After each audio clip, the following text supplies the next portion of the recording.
70년 된 제약사가 2년 만에 코스닥에서 퇴출됐습니다. 횡령 의혹 194억. 경영진끼리 서로를 고소. 감사 의견 거절. 상장 폐지. 그런데 더 충격적인 건 따로 있습니다. 여러분이 이 회사에 1,000만 원을 넣었다고 생각해 보십시오. 어느 날 갑자기 매매가 정지됩니다. 왜인지 찾아보니 경영진이 서로를 횡령범이라고 고소한 겁니다. 혐의 금액, 자기 자본이 64%. 여러분 돈 1,000만 원 중 640만 원어치가 누군가의 주머니로 들어갔을 수도 있다는 뜻입니다. 그리고 그날부터 1년 반 여러분의 주식은 팔 수도 돌려받을 수도 없습니다. 불성실공시 벌점 21점. 사채 미상환 192억. 회생 절차. 그리고 최종 상장 폐지 결정. 돌아온 건 정리매매, 딱 한 번의 투매 기회뿐이었습니다. 오늘 공시 탐정이 추적하는 기업, 한국윤이온제약입니다. 한국윤이온제약. 종목 코드 080720. 강원도 원주시 문마급의 본사와 KGMP 인증 공장을 두고 있는 전문의약품 제조 업체입니다. 1956년 부산에서 유니온제약으로 출발해 1990년 원주에 공장을 준공하고 2001년 한국윤이온제약으로 사명을 변경합니다. 2018년 코스닥에 상장. 항생제, 주사제, 고형제를 주력으로 연간 매출 약 600억 원 규모를 유지해온 중견 제약사였습니다. 70년 가까이 약을 만들어 온 회사입니다. 그런데 2024년 하반기 이 회사에서 걷잡을 수 없는 일이 터지기 시작합니다. 2024년 4월 한국윤이온제약은 양태현 전 대표를 공동대표이사로 선임합니다. 경영 효율성 제고와 책임 경영. 그럴듯한 명분이었습니다. 양 전 대표는 SB메디코 투자조합을 통해 70억 원 규모의 유상증자와 41억 원의 전환사채 발행을 주도합니다. 여기까지만 보면 자금 조달을 통한 성장 전략처럼 보입니다. 하지만 이 자금이 어디에 쓰였는지, 누가 통제했는지를 놓고 백병하 전 회장과의 갈등이 깊어지면서 이 회사의 비극이 시작됩니다. 여러분의 투자금으로 벌어진 일입니다.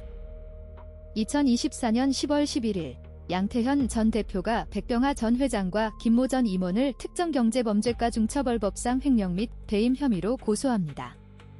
혐의 금액 194억 4,449만 원, 자기자본 303억 원 대비 64.11%입니다. 이게 어느 정도 규모인지 체감이 되십니까? 중소제약사의 자기자본 절반을 훌쩍 넘기는 돈이 횡령 배임 의혹으로 고소된 겁니다. 같은 날 주식 매매가 정지됩니다. 이날 아침까지 이 종목을 들고 있던 소액주주들은 아무런 사전 경고도 받지 못했습니다. 장이 끝나고 나서야 자기 돈이 갇혔다는 사실을 알게 됩니다. 그런데 엿새 뒤인 10월 17일 반격이 시작됩니다. 백병하 전 회장이 장악한 이사회가 양태현 공동대표를 전격 해임합니다. 그리고 2024년 11월과 12월 한국윤이온제약 측이 이번에는 양태현 전 사내이사를 비롯해 전 미등기 임원과 전 직원 등 7명을 업무상 횡령 배임 혐의로 맞고소합니다. 12월 20일 임시주주총회에서는 양태현 측 인사들이 전원 해임되고 백병하 전 회장 측 인사들이 대거 선임됩니다. 경영권 분쟁이 전면적인 법적 공방으로 확대된 것입니다. 그 사이 주주들의 주식은 여전히 거래 정지 상태입니다. 경영진은 서로를 고소하느라 바쁘고 주주들의 돈은 움직일 수조차 없습니다. 여기서 한 가지 짚고 넘어가야 할 것이 있습니다.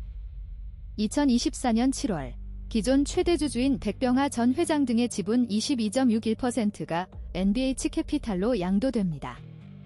110억 원 규모입니다. 이후 멜빈 F&B라는 법인이 추가 지분을 인수하는데 이 회사의 이력이 흥미롭습니다. 2023년 10월에 설립된 경영자문업체. 자산과 매출 규모가 미미했고 주소지는 공유 오피스. 설립된 지 겨우 4개월 된 신생법인이 왜 70년 역사의 제약사 지분을 인수하는 겁니까? 그리고 이 지분 이전은 시장에 제때 공시되지 않았습니다. 뒤에서 다시 나옵니다. 2025년 7월 14일 불성실공시법인 지정이 예고됩니다. 사유를 보겠습니다. 최대 주주 변경을 수반하는 주식 담보 제공 계약 체결 미공시. 주식 양수도 계약 체결 미공시. 최대 주주 변경 지연 공시. 공시 불이행이 3건입니다. 8월 5일 정식 지정. 부가벌점 21점. 공시 위반 제재금 5,400만원. 사유는 고의의 중대한 위반. 이 말의 뜻을 정확히 이해하셔야 합니다. 최대 주주가 바뀌는 중대한 사안을 시장에 알리지 않은 겁니다. 고의로요. 그 사이 주식을 사고 팔았을 누군가는 이 정보를 모른 채 거래한 것입니다. 납득이 되십니까? 2025년 6월 24일 코스닥 시장본부가 상장 적격성 실질 심사 사유 추가를 안내합니다. 8월 5일에 또 추가. 8월 7일에 또 추가. 세 차례입니다. 이미 2024년 10월부터 매매 거래가 정지된 상태에서 상장 폐지를 향한 악재가 겹겹이 쌓여가고 있었습니다. 주주들은 이 사실을 알면서도 아무것도 할 수 없습니다. 팔 수도 없고 경영에 개입할 수도 없습니다. 그냥 지켜보는 수밖에 없었습니다. 2025년 8월 13일 반기 검토에서 감사 의견 거절이 나옵니다. 사유는 기초재무제표에 대한 검토 범위 제한과 주요 검토 절차의 제약. 쉽게 말해서 감사인이 회사 장부를 제대로 들여다볼 수 없었다는 뜻입니다. 회사가 장부를 보여주지 않았는지, 보여줄 수 없었는지는 알 수 없습니다. 확인된 건 숫자뿐입니다. 반기 매출은 227억 원으로 전년 동기 대비 27.9% 감소. 영업적자 46억 원, 당기순 손실 667억 원, 매출은 줄고 적자는 폭발하고 장부마저 신뢰할 수 없게 된 겁니다. 2025년 7월부터 10월까지 횡령 배임 수사 진행 사항 공시가 연달아 나옵니다. 양태현 전 사내이사에 대해서는 기소 결정이 내려졌습니다. 그런데요. 양 전 대표 측이 고소한 백병하 전 회장 측 인사들 상당수는 불기소, 혐의 없음으로 결론이 납니다. 자기자본 대비 64%에 달하는 194억 원 규모의 혐의도 불기소입니다. 잠깐. 그러면 그 194억 원은 대체 어디로 간 겁니까? 횡령이 아니라면 그 돈은 정당하게 쓰인 건가요? 수사 결과만으로는 누가 실제 피해자이고 누가 가해자인지 판단하기 어려운 상황입니다. 확실한 건 하나, 주주들만 피해를 보고 있다는 것입니다. 한 가지 더 짚겠습니다. 백병하 전 회장은 한때 자신의 지분 약 20%, 시가 약 96억 원 규모를 회사에 무상증여하겠다고 발표한 적이 있습니다. 하지만 이후 이를 철회합니다. 회사를 살리겠다며 지분을 내놓겠다고 해놓고 다시 가져간 겁니다. 그리고 2025년 9월 9일 한국유니온제약이 서울회생법원에 회생 절차 개시를 신청합니다. 제3회차 신주인수권부사체의 조기상환 청구 이후 192억 원 규모의 채무를 갚지 못했습니다. 사채 돌려막기에 실패한 것입니다. 9월 16일 회생 절차 개시 결정. 관리인은 정근호 대표이사가 선임됩니다. 회생 절차가 시작됐으니 정상화되겠지 라고 기대할 수도 있었습니다. 하지만 2025년 12월 회생계획안 제출기간이 연장됩니다. 2026년 1월 또 연장. 2월 또 연장. 세 차례입니다. 회생법원이 정한 관계인집회 기일이 계속 뒤로 밀린다는 건 인수자 확보와 채권자 합의가 되지 않고 있다는 뜻입니다. 주주들은 1년 넘게 돈이 묶인 상태에서 회사가 살아날 건지 죽을 건지도 모른 채 기다리고 있었습니다. 2026년 2월 9일 개선 기간이 종료됩니다. 2월 23일 공시된 내부 결산 결과는 참혹합니다. 매출 363억 원으로 전년 대비 42.4% 급감. 영업적자 172억 원, 당기순 손실 310억 원. 2024년도와 2025년도 감사 의견이 모두 거절. 2년 연속 감사 의견 거절이라는 상장 폐지 사유가 동시에 확정됩니다. 3월 30일 상장 폐지 사유 발생이 공식 확정됩니다. 70년 제약사의 종말이 눈앞에 왔습니다. 2026년 4월 3일 코스닥 시장위원회가 최종 상장 폐지를 결정합니다. 같은 날 정리매매가 시작됩니다. 2024년 10월 거래 정지 이후 약 1년 반 만에 소액주주들에게 돌아온 건 뭡니까? 정리매매입니다. 마지막으로 투매할 기회. 그게 전부입니다. 그 사이 경영진은 서로를 고소하고 이사회를 장악하고 임시주총에서 사람을 갈아치우고 사채는 갚지 못해 회생을 신청했습니다. 그 1년 반 동안 주주들에게 돌아온 게 정리매매 한 장이라니. 이게 정상적인 증권시장입니까? 4월 6일 한국유니온제약은 서울남부지방법원에 상장 폐지 결정 효력정지 가처분을 신청합니다. 정리매매를 중단하고 상장 폐지를 막아달라는 것입니다. 한편 부광약품이 300억 원 규모로 최종 인수자로 선정됐습니다.